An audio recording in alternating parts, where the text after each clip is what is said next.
সরকার অনুরোধ করছে আমার জনসাধারণ যাতে এই কৃষক শ্রমিক অধিকার ফিরিয়ে দেয়, আমি আপনাদের কাছে আবেদন জানাবো।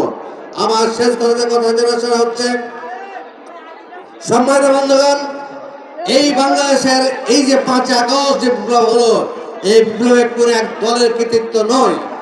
এদেশের কৃষক শ্রমিক মেহনতি মানুষ সহ আমার জনসাধারণের 18 কোটি মানুষের এই অবদান।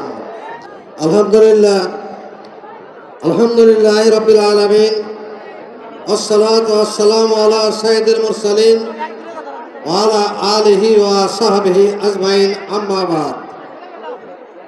সংগ্রামী সভাপতি, আজকের এই সুধী সমাবেশের প্রধান অতিথি আমাদের প্রিয় নেতা জামাত ইসলামের আমির ডক্টর শফিকুর রহমান সাহেব সহ বিভিন্ন নেতৃবৃন্দ, আমার প্রিয় সুধী মণ্ডলী, শহীদ পঙ্গু আহত পরিবারের সদস্যবৃন্দ, আসসালামু আলাইকুম ওয়া রাহমাতুল্লাহি ওয়া বারাকাতুহু।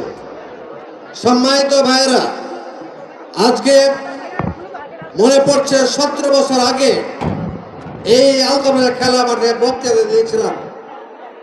17 বছর পর আজকে আকাশের নিচে খোলা মাঠে বক্তৃতা দেওয়ার সুযোগ পাচ্ছি। যে আল্লাহ পাক আমাদেরকে এই সুযোগ করে দিলেন, সে আল্লাহ পাকের দরবারে আমরা সকলে বলি আলহামদুলিল্লাহ। সম্মানিত সুধী মণ্ডলী, বক্তৃতা দেওয়ার সময় আমাদের খুবই কম। আমি জানতে চাই আপনাদের কাছে, বাংলাদেশে আবার স্বৈরাচারী খুনি ভারতের প্রেরণা আওয়ামী লীগ ফিরে আসুক, ক্ষমতায় আসুক, এটি আপনারা চান কি? আপনারা সুতরাং আজকে সতর্ক থাকতে হবে, অক্ষম থাকতে হবে, যাতে করে আরো ফিরে আসতে না পারে, আর মায়ের মুখ খালি করতে না পারে, আর কাউকে খুন করতে না পারে। আপনাদের ব্যাপারে চিন্তা করতে হবে। সম্মানিত বন্ধুগণ, আজকে যে সরকার ক্ষমতা আছে, আমরা সে সরকারকে সাহায্য করতে চাই।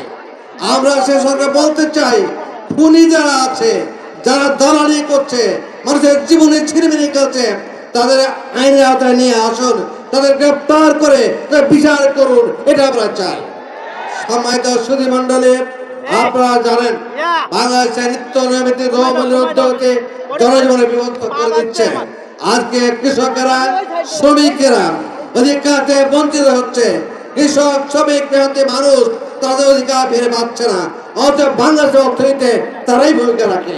সুতরাং আজকে সরকার অনুরোধ করছে আমার জনসাধারণ যাতে এই কৃষক শ্রমিক অধিকার ফিরিয়ে দেয়, আমি আপনাদের কাছে আবেদন জানাবো। আমার শেষ কথা জানা হচ্ছে, সম্মানিত বন্ধুগণ, এই বাংলাদেশের এই যে 5 আগস্ট যে বিপ্লব হলো, এই বিপ্লবের কোন এক দলের কৃতিত্ব নয়। এদেশের কৃষক শ্রমিক মেহনতি মানুষ সহ আমার জনসাধারণের 18 কোটি মানুষের এই অবদান।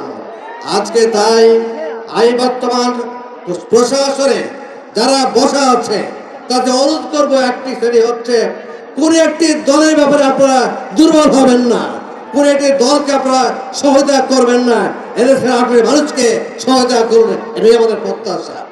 আমার সর্বশেষ কথা হচ্ছে, আসুন বাংলাদেশকে একটি সুখী সমৃদ্ধশালী দেশে পরিণত করবার জন্য কোরআনের আইনের আমরা আন্দোলন করি, কোরআনের আইন আমরা চালাবার চেষ্টা করি। আমি আর কথা না বাড়িয়ে আবারও বলতে চাই, আমার দেশ শহীদদের দেশ, আমার দেশের শহীদদের রক্ত ঝরেছে, অনেক মায়ের বুক খালি হয়েছে, অনেক বাপ কাঁদতেছে, অনেক মা কাঁদছে। আর নয়, কোরআন আইন চালু করে আমরা সমৃদ্ধ বাংলাদেশ করবো। কোরআন আইন চালু করে আমরা সকলে মানুষের মুখে হাসি ফোটাবো ইনশাআল্লাহ। আপনাদের আহ্বান জানিয়ে আমরা শেষ করছি। আখিরু দাওয়ানা আনিল হামদুলিল্লাহি রাব্বিল আলামিন। আসসালামু আলাইকুম ওয়া রাহমাতুল্লাহি ওয়া বারাকাতুহু।